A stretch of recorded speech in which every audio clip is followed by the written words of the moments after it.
Welcome back to ZBN cricket. और इसके साथ साथ पाकिस्तानियों को बहुत बहुत मुबारकबाद। पाकिस्तानी टीम ने ये ट्राई सीरीज़ फाइनली अगर मगर के साथ अपने नाम कर ली, क्योंकि पिछले मैच में जिस तरह से श्रीलंका ने हमें डराया था, आज ऐसा लग रहा था एक स्टेज पे जिस जिस तरह से श्रीलंका ने ऐसी मतलब बुरी पिच पर, इसे बुरा ही कहा जाएगा बैटिंग के लिहाज से। बॉलर्स की तो आज मौजें लग गई थी, लेकिन बल्लेबाजों को काफ़ी दुश्वारी का सामना करना पड़ा। और बैटिंग ऐसी पिच पर करना बहुत ही ज़्यादा मुश्किल होता है। ऐसी कंडीशंस में श्रीलंका को एक इतना अच्छा स्टार्ट मिला कि उन्होंने पहले 10 ओवर्स में 86 रन कर लिए, सिर्फ एक विकेट के लॉस पर। लेकिन उसके बाद जिस तरह से हमने देखा पाकिस्तान की बॉलिंग, ख़ास तौर पर मोहम्मद नवाज़, साइम अयूब और इब्रार अहमद ने जिस तरह से श्रीलंकन बैटर्स को रोका और बार बार एक के बाद एक विकेट्स गिरी, और ऐसा उनका कोलैप्स हुआ कि 86 फॉर 1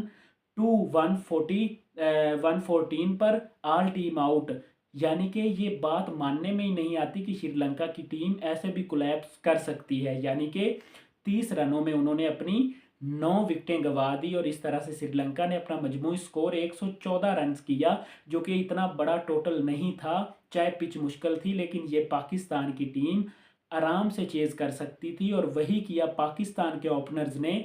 साहिबजादा फरहान और साइम अयूब ने एक अच्छा स्टार्ट दिया, जिसके बाद बाबर आजम ने इनिंग्स को संभाला और इनिंग्स को बिल्ड किया। उन्होंने वो सिंगल्स डबल के साथ बिल्कुल आराम से उन्होंने ये चेज़ किया, और बाबर आजम ने जो 37 रनों की ये नाबाद इनिंग खेली है, इससे उनका भी कॉन्फिडेंस लेवल बूस्ट हुआ होगा। क्योंकि वो नॉट आउट जब भी जाते हैं तो हमें ऐसा ही लगता है कि बाबर आजम फॉर्म में वापस आ चुके हैं। लेकिन बाबर आजम को अभी भी अपने स्ट्राइक रेट पर काम करना होगा मज़ीद, क्योंकि आगे आने वाले वर्ल्ड कप में बाबर आजम एक ऐसा प्लेयर है जो चला तो वो वर्ल्ड कप हमारा हो सकता है। बाबर आजम का फॉर्म में आना बहुत ज़रूरी है पाकिस्तान के लिए। अगर इस सीरीज़ की बात करें तो इस सीरीज़ में जो टॉप परफॉर्मर रहे हैं वो मोहम्मद नवाज़ हैं।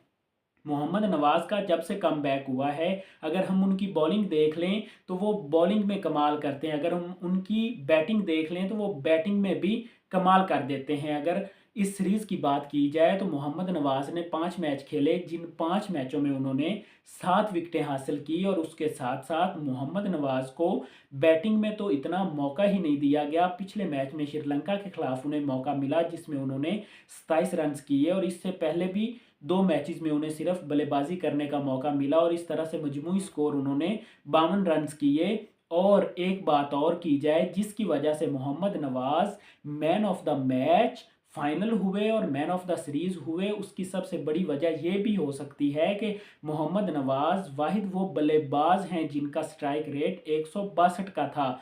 बाकी सब इससे नीचे थे। यानी कि मोहम्मद नवाज़ हाईएस्ट स्ट्राइक रेट से वो खेलते भी हैं, और वो बॉलिंग भी बेस्ट एवरेज से करते हैं। मोहम्मद नवाज़ का जब से कम बैक हुआ है, आप जानते हैं कि मोहम्मद नवाज़ को 2023 के वर्ल्ड कप में ख़राब कारकर्दगी की वजह से बाहर किया गया था, और उन्होंने 1.5 साल बाद इंटरनेशनल क्रिकेट में वापसी पकड़ी थी, और ये वापसी उनकी बहुत ही कमाल की हुई है। यानी कि उन्होंने एशिया कप से पहले उन्हें टीम में शामिल किया गया, और जैसे ही मोहम्मद नवाज़ टीम में आए उन्होंने अफ़गानिस्तान के खिलाफ हैट्रिक कर दी। पाकिस्तान के दूसरे ऐसे बॉलर बने फ़हीम अशरफ के बाद जिन्होंने T20 क्रिकेट में हैट्रिक की है। और उसके बाद हमने उनकी परफॉर्मेंसेस एशिया कप में भी देखी, जहां बैटिंग की ज़रूरत पड़ी मोहम्मद नवाज़ हाजिर हुए, जहां बल्लेबाजी की ज़रूरत पड़ी वहां भी मोहम्मद नवाज़ ने बहुत ही अच्छा साथ दिया। इसके बाद अगर हम बात करें पाकिस्तान की ट्राई नेशन सीरीज़ जीतने की, तो ये बहुत ही अच्छी बात है। पाकिस्तान ही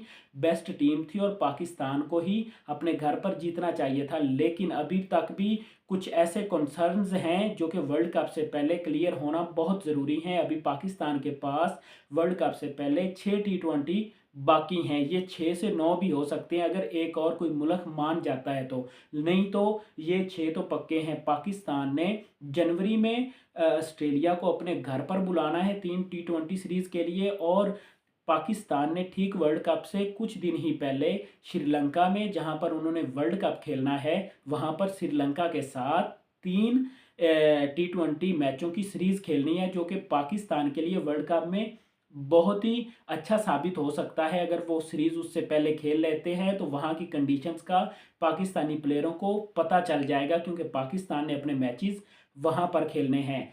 कुछ कंसर्न जैसे कि सलमान अली आगा, साइम अयूब, फ़खर जमान और बाबर आजम, इनका स्ट्राइक रेट बहुत ही ज़्यादा लो है, जो कि आजकल की टी20 क्रिकेट में उसे नहीं माना जाता। उनका स्ट्राइक रेट इम्प्रूव होना चाहिए, ख़ास करके फ़खर जमान की फॉर्म के कंसर्न्स और बाबर आजम जिस तरह से उन्होंने बल्लेबाजी, पहले ओडीआई सीरीज़ में श्रीलंका के खिलाफ उन्होंने सेंचुरी की, उसके बाद जिम्बाब्वे के खिलाफ उन्होंने 74 रनों की एक इनिंग्स खेली, लेकिन उसके साथ साथ जो उनका कंसर्न है वो ये है कि उन्होंने जिम्बाब्वे के खिलाफ और श्रीलंका के खिलाफ दोनों मैचों में डक्स भी हासिल किए हैं, जिससे अभी तक उनकी फॉर्म भी जिस प्राइम पर हम बाबर आजम को देखना चाहते हैं उस प्राइम पर अभी तक वो नहीं आ सके।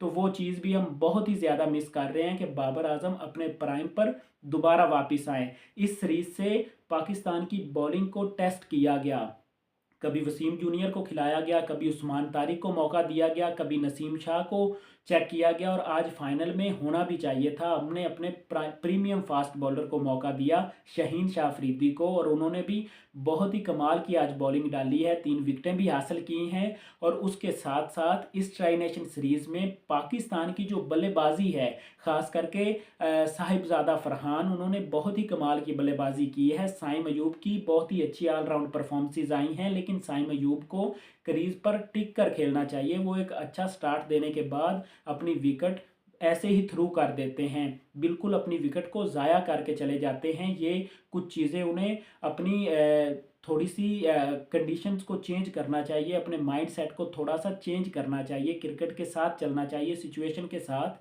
खेलना चाहिए कि कहाँ पर उन्हें कौन सा शॉट खेलना है। इसके साथ साथ फ़खर जमान की फॉर्म का वापस आना ओडीआई वर्ल्ड कप से पहले बहुत ज़रूरी है। फ़खर जमान की फॉर्म ऐसे ही है जैसे पाकिस्तान ने आधा वर्ल्ड कप जीत लिया है, क्योंकि ये वो प्लेयर है जिस दिन ये चलता है उस दिन फिर किसी की नहीं चलती। तो आपको क्या लगता है कि इस ट्राई सीरीज़ में जो पाकिस्तान का स्क्वाड था उसमें किसको ऐड होना चाहिए वर्ल्ड कप के लिए, और किसको वापसी की राह दिखानी चाहिए? कमेंट सेक्शन में लाजमी बताएं।